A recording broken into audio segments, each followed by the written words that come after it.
You're sitting in your apartment right now, and you assume that when the power goes out, you'll handle it. You'll light some candles, maybe order food, wait it out. That assumption is exactly why people end up in the emergency room during a blackout. Not because of the darkness, because of what they do in it. Today, we're walking through 10 mistakes that apartment dwellers make almost every single time when the grid goes down. These aren't hypothetical. These are patterns, and once you see them, you won't be able to unsee them. Let's get into it. First, let's establish what a blackout actually is, because most people think it's just the lights turning off. It's not. A blackout is a cascade. The moment power drops, a series of systems that you depend on silently and completely stop functioning. Your elevator, your water pressure if you're on a high floor, your building's communication systems, your phone charger, your refrigerator, the lock on your building's front door if it's electronically controlled. All of it gone at the same time. Most people don't feel that weight until hour 3. By then, they've already made several of the mistakes we're going to cover. And here's something important to understand. Apartment living specifically creates vulnerabilities that a house doesn't have. You are vertically stacked. You share infrastructure. You are dependent on systems you don't control and can't fix. The building manager isn't coming to your door. The super might not even be in the building. You are more isolated than you realize, even surrounded by neighbors.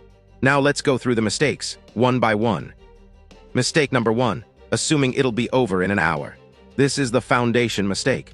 Every other mistake builds on top of it. When the lights go out, the human brain immediately begins negotiating with reality.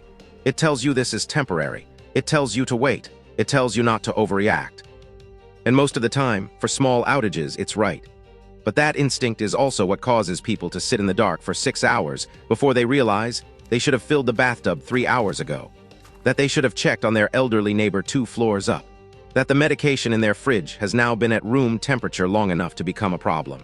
The mistake isn't panicking. It's the opposite. It's assuming the situation has a ceiling when you don't have enough information to know that yet. The rule is this: treat every blackout like it could last 72 hours until you have solid information proving it won't. That changes everything about how you respond in the first 30 minutes.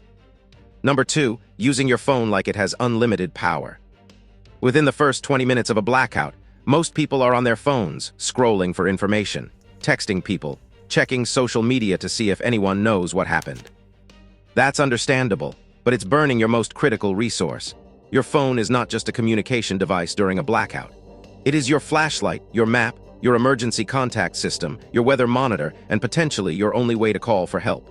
And most people enter a blackout with somewhere between 40 and 80% battery because they forgot to charge it.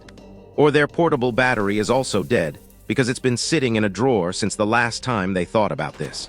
Use your phone with intention. Turn down screen brightness immediately. Enable battery saver mode. Stop the background app refresh. And if you have a portable power bank, find it now while you still know where everything is and don't need a flashlight to look. Don't wait until you're at 12% to start being careful. Number 3, lighting candles without thinking. Candles feel right during a blackout. They're warm, they're familiar, they make the situation feel manageable.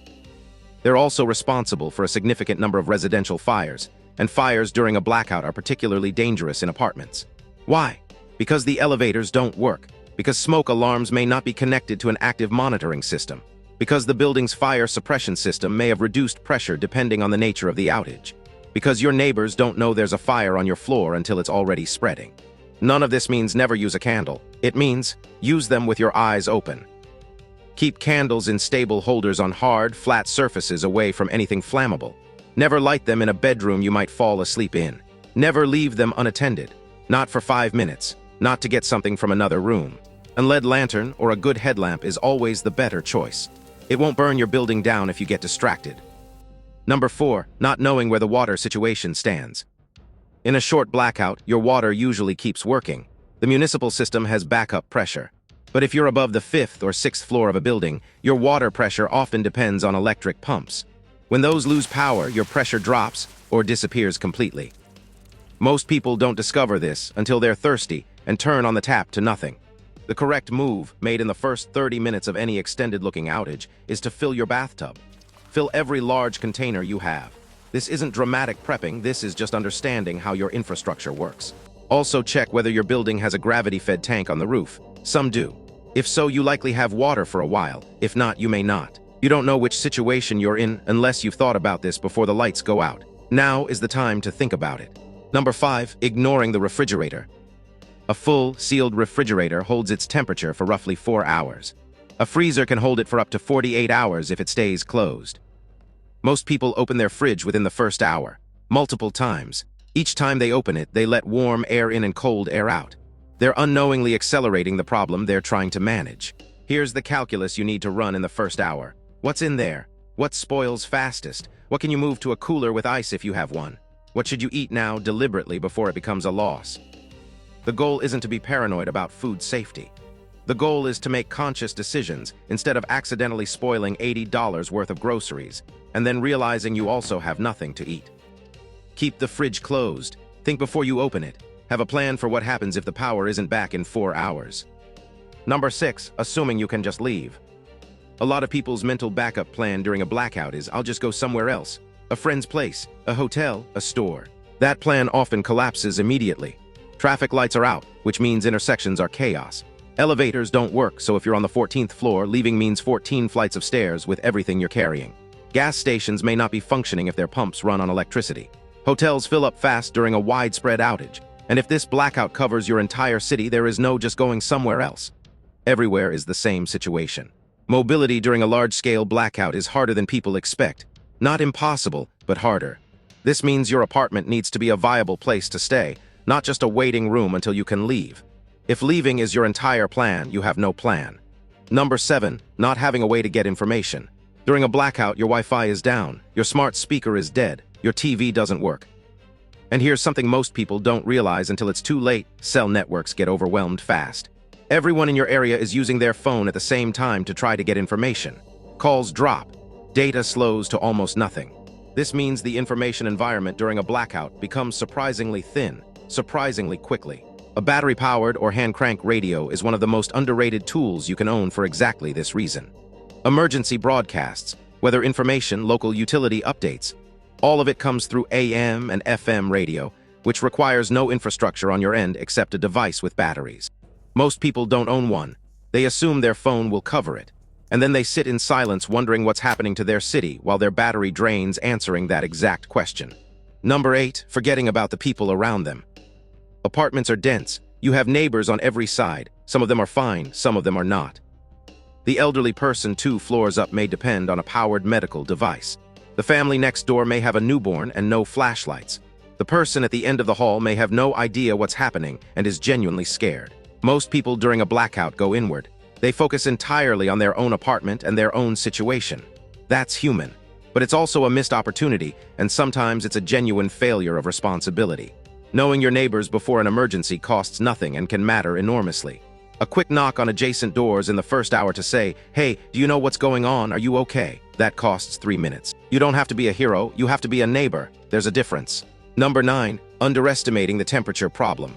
If your blackout happens in summer, you lose air conditioning. Apartments hold heat. Upper floors are worse. If it's hot outside, your apartment becomes hotter than outside within a few hours. Heat is not just uncomfortable. Heat exhaustion is real. It moves fast, and it disproportionately affects the elderly, children, and anyone with certain medical conditions.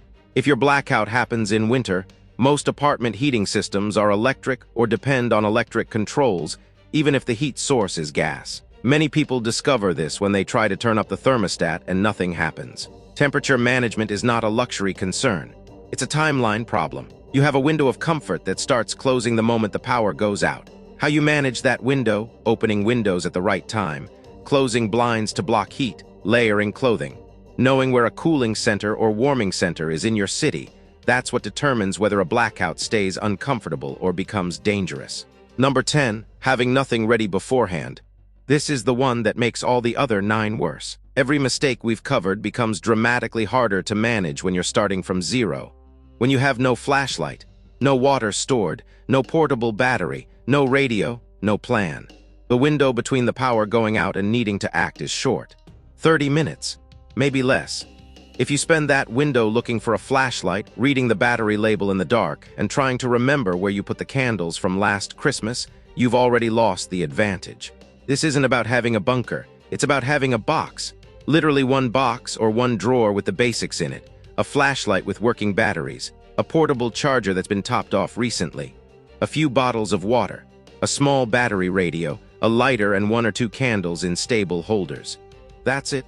That's the difference between managing a blackout and being managed by one. Let me give you the survival index breakdown for a typical apartment blackout scenario. These are status ratings based on how each category actually behaves. Power failing, obviously, but the downstream effects on water, heat, information, mobility are what most people underestimate. Water unstable, depends on your floor and your building system. Treat it as potentially limited from minute 1. Food declining, you have a window, use it deliberately, don't leave it to chance. Information weak, cell networks get stressed, Wi-Fi is gone, a radio is your most underrated asset. Safety, stable if you're calm and deliberate. Candle fires and panic decisions are the primary risks, not external threats. Mobility reduced, especially vertical. Elevators are gone, traffic systems are compromised. Leaving is harder than it looks. Community underused. The people around you are a resource almost no one thinks to access. The overall picture. A blackout is a manageable event for most people in most apartments, but it requires you to stop being passive within the first 30 minutes. The people who come out of it fine are not the ones with the most gear. They're the ones who started thinking clearly the fastest. Here's what a normal person should actually do. Before any blackout, build one small kit. Charged power bank, working flashlight, battery or hand crank radio, a few gallons of water, basic shelf-stable food for 2 to 3 days. Know your building, your stairwells, your neighbors' faces, whether your floor has water pressure issues. In the first 30 minutes, conserve phone battery. Fill containers with water, don't open the fridge, find your light sources, check on adjacent neighbors, get information. After the first hour, assess the temperature situation in your apartment. Make food decisions deliberately. Establish an information rhythm, check updates at intervals, don't obsess. Decide whether you're staying or going based on real information, not anxiety. After the event, write down what you didn't have that you wished you had. Then actually get it. Don't wait for the next one. A blackout is not a catastrophe. For most people in most apartments, it is an extended inconvenience, but it is also a diagnostic. It shows you exactly how dependent you are on systems you don't control and how unprepared you are for even minor disruptions to those systems. The 10 mistakes we covered today aren't extreme scenarios. They're what happens during ordinary blackouts in ordinary cities to ordinary people who assumed they'd figure it out when the time came. You don't have to be a prepper. You don't have to change your life. You just have to stop outsourcing every single layer of your own basic functioning to infrastructure that was never designed to be infallible. That's not paranoia, that's just clear thinking. If you found this useful, subscribe to Survival Index. We break down real crises, real system failures, and what actually matters when things stop working the way they're supposed to. I want to hear from you in the comments. Which of these 10 mistakes would you have made before watching this? Be honest, that's how this gets useful.